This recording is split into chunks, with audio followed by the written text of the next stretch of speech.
día, mi nombre es Edwin Vergara del grado noveno A y hoy les vengo a hablar sobre Colombia en la primera mitad del siglo XX y la segunda mitad. Colombia en la primera mitad del siglo XX. Al principio del siglo XX, Colombia atraviesa una situación bastante difícil tras finalizar la guerra de los 1000 días en 1902. El gobierno estaba endeudado y varias regiones han sufrido grandes daños materiales. Además, luego de la separación de Panamá, se generó una ola de nacionalismo y rechazo hacia los Estados Unidos por parte de algunos sectores políticos y sociales, aunque los más pragmáticos esperaban un arreglo para asegurar la inversión estadounidense en la economía nacional. El quinquenio de Rafael Reyes. Rafael Reyes asumió el gobierno en 1904 con el objetivo de pacificar y modernizar el país. Pero lo primero, Reyes rompió la exclusión política del Partido Liberal al nombrar dos ministros de esta colectividad. Esto lo trajo la oposición del Partido Conservador, que obstaculizó sus proyectos en el Congreso. Frente a esto, el presidente decretó el estado de sitio, cerró el Congreso y convocó a una Asamblea Nacional Constituyente en 1905. La reforma constitucional de 1910. Las principales reformas fueron el nombramiento de Carlos Hernán Restrepo como presidente del país, la prohibición de la pena de muerte, la reducción del periodo presidencial a 4 años y la prohibición de la reelección inmediata, la elección popular, pero solo para quienes supieran leer y escribir o tuvieran una renta anual de 300 pesos, la prohibición de la mención del papel moneda de recurso forzoso. El republicanismo. Este movimiento estuvo representado por el gobierno de Carlos Restrepo entre 1910 y 1914. Se caracterizó por buscar la concordia entre los partidos. Mantuvo la participación de los liberales en el gobierno, buscó la representación de la Iglesia de los asuntos de Estado y prohibió el voto a los militares y policías, buscando modernizar la política.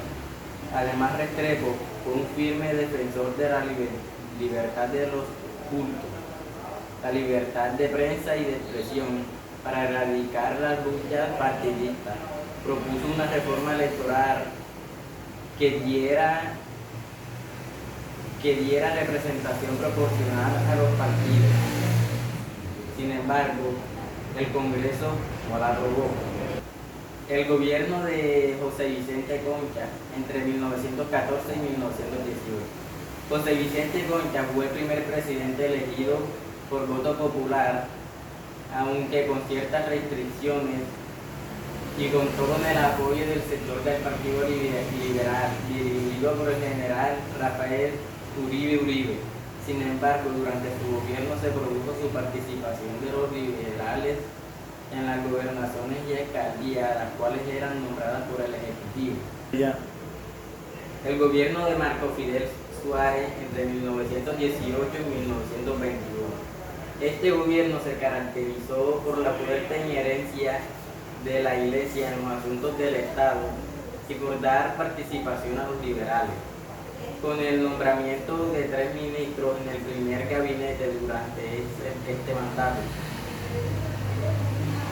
Se terminaron las carretas de Cúcuta al río Magdalena y de Cartagena a Barranquilla, y se adelantaron las obras de los ferrocarriles de Puerto Wilches del Norte y de Tolima. Además, en 1920 se fundó en Barranquilla la Sociedad Colombo-Alemana de Transporte Aéreo, que fue la primera empresa de aviación del continente. El gobierno de Pedronel Ospina entre 1922 y 1926.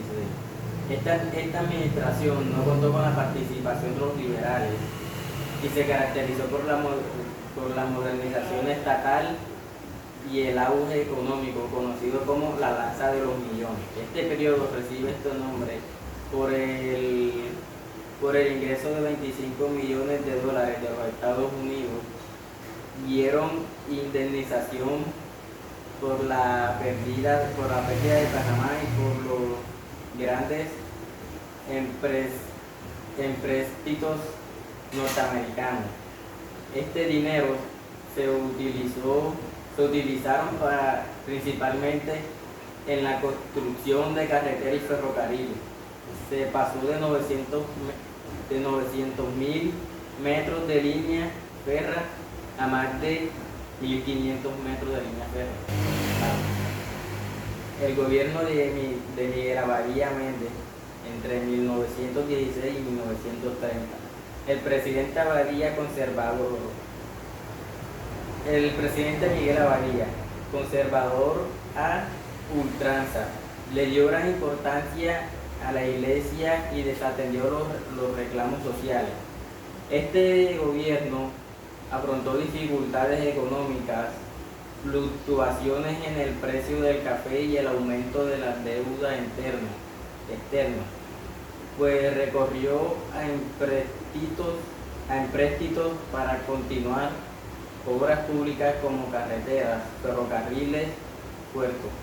Además, padeció los efectos de la crisis del capitalismo internacional tras la caída de la Bolsa de Nueva York en 1929. El gobierno de Enrique Olaya Herrera.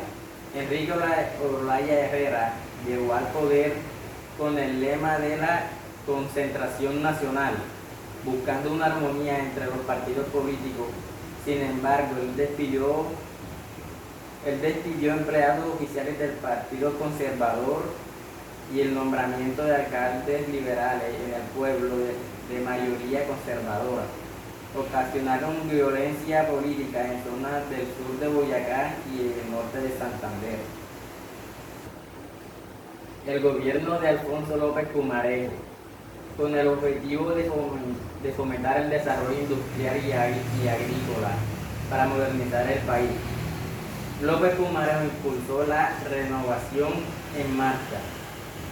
El presidente buscó mejorar las condiciones sociales y económicas para ajustar la estructura del país al desarrollo capitalista, rompiendo las relaciones tradicionales y señoriales en el campo y la industria.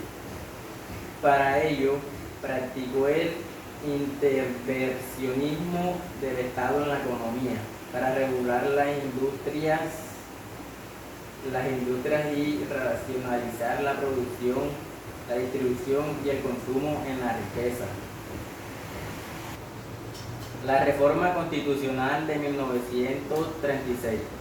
La revolución en marcha fue impulsada por la reforma constitucional aprobada en 1930, que comprendía varios campos. Los campos que comprendía era el constitucional, tributaria, agraria, educativa y electoral. El gobierno de Eduardo Santos, 1938 y 1948. Para las elecciones de 1938, el Partido Conservador no presentó candidatos, facilitando el triunfo del periodista y político liberal Eduardo Santos. El nuevo gobierno recibió el nombre de la Gran Pausa, ya que no continuó con el ritmo reformista de la revolución en marcha, entre otras razones, por la crisis producida con la Segunda Guerra Mundial. El gobierno de Alfonso López Pumarejo, gracias al apoyo popular que había despertado muchas de sus reformas, López Pumarejo logró la reelección en 1942 sobre el también liberal Carlos Arango Vélez, quien fue apoyado por los conservadores. En este mandato tuvo que enfrentar una fuerte oposición, además de la difícil situación del comercio exterior por la continuación de la Segunda Guerra Mundial. La crisis de la República Liberal. Para completar el mandato de López, asumió la presidencia del designado Alberto Lleras Camargo, quien dio participación al Partido Conservador en 3 ministerios e impulsó la creación de la flota mercante Gran Colombia, Gran Colombiana, asoció con Venezuela y Ecuador, el cual se encargó del transporte del café colombiano para el comercio exterior.